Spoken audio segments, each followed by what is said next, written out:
पिला माने study success channel रे मु गोपबंधु समस्त को स्वागत जणाउछि। आज आमे एही वीडियो रे तम इतिहास बहिर एक नूतन चैप्टर आरंभ करबा को जाउछु जा ना होछि दिल्ली रे सुल्तानी शासन। पिला माने तम माने केबे भाबिचो जे दिल्ली रे सुल्तानी शासन सर केमिति आरंभ होइतिला, किए ताको आरंभ करितिला, केबे आरंभ होइतिला आ किभଳି सेठी सुल्तानी शासन हम भारत रे प्रतिष्ठा हेतिला, एमिति प्रश्न केबे तम मन रे आछि। तो ए प्रश्न गुडी कर सब जो प्रश्न रो उत्तर मु आज ए वीडियो रे तुमको देबी हैना। तो पूरा पूरी तुम माने भलो से बुझी पारिबो जे प्रकृति रे दिल्ली रे सुल्तान माने शासन प्रतिष्ठा कले केमिति, बुझिला। चलो देखिबा दिल्ली रे सुल्तानी शासन। पिला माने हम माने जानिचो आम भारत इतिहास को तीन भाग विभक्त कराइछि। गोटे होछि प्राचीन भारत, आ गोटे होछि मध्ययुगीय भारत, आ गोटे होछि आधुनिक भारत। तो से मध्ययुग भारत रे ए जो सुल्तान माने शासन करिथिले यांकर शासन बहुत विशिष्ट भूमिका ग्रहण करिथिला, बुझिला, बा मुख्य भूमिका ग्रहण करिथिला। तो चलो देखिबा सुल्तान माने हम भारत रे शासन प्रणाली केमिति आरंभ कले। तो सेही मध्ययुगीय भारत रे ही मोहम्मद घोरी बोली राजा थिले जे कि भारत को आक्रमण करथिले। तो एही मोहम्मद घोरी अफगानिस्तान रो गजनी राज्य रु आसीथिले एवं सेठी से जो गजनी राज्य थिला से गजनी राज्य रे से समय रे घोर नाम गोटे राजवंश शासन करथिले। से घोर राजवंश रो राजा मोहम्मद घोरी कोन करथिले ना भारत को आक्रमण करथिले। तो से मोहम्मद घोरी 1175 मसिया रे प्रथमे भारत को आक्रमण करी मुल्तान अधिकार करथिले। ता परवर्ती समय रे 1178 मसिया रे गुजरात को अधिकार करले। तापर 1179 मसिया रे सिंधु प्रदेश और काश्मीर को अधिकार करले। तो एमिति हिसाब रे से गोटे पर गोटे अंचल भारत रो अधिकार करथिले। जेतोले से अधिकार करथिले से समय हम भारत रो जे राजा थिले बा भारत रो शासन जे करूथिले से होचंदी पृथ्वीराज चौहान। तेणु पृथ्वीराज चौहान सहित मोहम्मद घोरींकर मध्य युद्ध होइथिला। देखो 1191 मसिया रे प्रथम तिरुरी युद्ध होइथिला का मध्य रे ना मोहम्मद घोरी और पृथ्वीराज चौहान मध्य रे। तो पृथ्वीराज चौहान मोहम्मद घोरी को कोन कर देथिले ना पराजित कर दिले। जेतेबेले पराजित करले मोहम्मद घोरी हारिगले तथापि तांको मन रे भारत को जय लाभ करबा बा भारत को अधिकार करिवार इच्छा परिसमाप्त हेइ नथिला। तेणु से पुणी कोन करचंदी 1192 मसिया रे युद्ध करिथिले जहा को द्वितीय तिरुरी युद्ध बोली कहला। एवं एही युद्ध रे मोहम्मद घोरी पृथ्वीराज चौहान को कोन कर देले ना पराजित करथिले। केते मसिया रे ना 1192 मसिया रे। तो से तोले पराजित कले सेही 1192 मसिया रे भारत रे से मुस्लिम शासन प्रतिष्ठा करथिले। तो 1192 मसिया पर्यंत पूर्वरु केही भारत रे मुस्लिम माने शासन करनथिले, केवल हिंदू राजा ही शासन करथिले। से प्रथमे थिले जे कि 1192 मसिया रे भारत रे मुस्लिम शासन प्रतिष्ठा कले।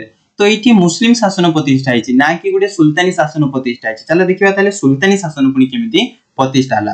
तो मोहम्मद घोरी जेतेबेले भारत को आक्रमण करथिले से तांको सहित कोन करथिले ना दास मान को धरि के आस्थिले। दास अर्थ कोन ना कृतदास, विभिन्न कृतदास मान को मध्य धरि के आस्थिले। से जो कृतदास मान को आनिथिले से कृतदास मान को मध्य रे तीन जण मुख्य थिले जहार नाम होचे कुतुबुद्दीन ऐबक, याल्दुज और कुबाचा, बुझिला। तो एठो हमें जानिला मोहम्मद घोरी पूरा पूरी भारत को अधिकार कर दिथिले। तो मोहम्मद घोरी भारत रु अफगानिस्तान जीवा पई भारी पड़ले। जेतेबेले से भारत रु अफगानिस्तान जाउथिले से समय रे बाटरे तांकर जाट मान को सहित संघर्ष होइतिला बा युद्ध होइतिला। तो से समय रे 1206 मसिया रे मोहम्मद घोरींकर मृत्यु हेगला। केते मसिया रे ना 1206 मसिया रे। तो एठी देखा मोहम्मद घोरी मरि गले। तो से कोन करथिले ना गजनी राज्य ठारो आरंभ करी पूरा पूरी भारत पर्यंत से पूरा पूरी अधिकार करिकि रखिथिले। तो एते बड़ साम्राज्य रो आ उत्तराधिकारी केही नथिले, कारण मोहम्मद घोरींको कोनोसी पुत्र नथिले। आमे जानिचु गोटे राजांकर पो ही राजा आइथे। तेणु तांकर कोनोसी पुत्र नाही, ताले एडे बड़ साम्राज्य रो कोनोसी उत्तराधिकारी मध्ये रहिले नाही। तेणु तांको साम्राज्य पूरा पूरी तीन भाग रे विभक्त हो जायतिला। तो जो तांकर पूरा पूरी तीन भाग रे विभक्त हो जायतिला साम्राज्य, से साम्राज्य तीन भाग रो दायित्व के निथिले से कृतदास तीन जण नेथिले, बुझिला। तो किए कहार दायित्व नेले देखो।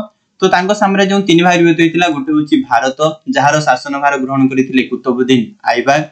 तापरे होची कोन ना गजनी को याल्दुज शासन करिथिले। आउट होची कोन अफगानिस्तान रो काबुल और गांधार जाकू कुबाचा शासन करिथिले। तो एभଳି हिसाब रे तांकर जो साम्राज्य मोहम्मद घोरींकर तीन भाग विभक्त हो जायतिला एमाने समाने शासन करथिले। तो आमे एठु देखला जे भारत रे ताले किए शासन करले कुतुबुद्दीन ऐबक। तो कुतुबुद्दीन ऐबक निजको सुल्तान बोली घोषणा करी 1206 मसिया रे ए भारत रे सुल्तानी शासन रो आरंभ करिथिले बा प्रतिष्ठा करथिले। तो आमे जानि पालना मोहम्मद घोरी जने दास हिसाब रे कि आस्तिले कुतुबुद्दीन ऐबक भारत को आस्तिले एवं मोहम्मद घोरी मृत्यु परे से ही भारत रे सुल्तानी शासन प्रतिष्ठा कले किए ना कुतुबुद्दीन ऐबक। बुझियला। ताप देखो तो सी सुल्तान माने दिल्ली रे 1206 रु नेकी 1526 मसिया पर्यंत दीर्घ 320 वर्ष पर्यंत कोन करथिले एठारे शासन करथिले एवं से सुल्तान माने पांचटी राजवंश तांगर एठी शासन करथिला। से पांचटी राजवंश कोन कोन गुडे होची दास वंश आउडे होची खिलजी वंश तुगलक वंश सयद वंश और लोदी वंश एभली हिसाब रे पांचटी राजवंश कोन करथिले ना एठी 1206 रु नेकी 1526 मसिया पर्यंत भारत रे शासन करथिले। तो आमे जानि पल्ला तो मुंडरे जति प्रश्न थिला ना केमति हिसाब रे दिल्ली रे सुल्तानी शासन प्रतिष्ठा हला किए करिथिले केते मसिया रे करथिले सब जिंस आमे बुझि पल्ला। बुझियला। तो परवर्ती वीडियो गुडी करे आमे मध्ये कोन करबा ई सुल्तानी शासन रो पूरा सब जिंस को टेक्निक हिसाब रे वर्णना करबा। जदि आपण माननकु ए वीडियो पसंद लागुची तेबे प्रथमे वीडियो को लाइक करंतो तापरे चैनल को सब्सक्राइब करंतो एवं ए वीडियो को अधिक रो अधिक तमे कोन करो ना शेयर करंतो। बुझियला।